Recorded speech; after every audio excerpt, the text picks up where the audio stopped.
Yan ang sikreto ko. Marunong ako tumingin sa driver.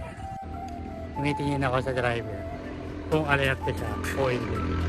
At kung alerte siya, edi safe tayo. Pag hindi siya alerto at hindi niya tayo nakita, hindi siya tumingin, hindi siya nakatingin. So ibig sabihin, mag-a-adjust tayo. Tayo ang mag-iingat. Ganun lang. Kaya ako, kahit hindi naka-helmet, okay lang.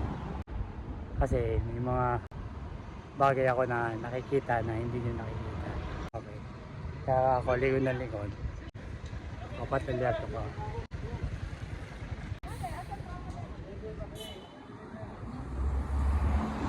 Diba?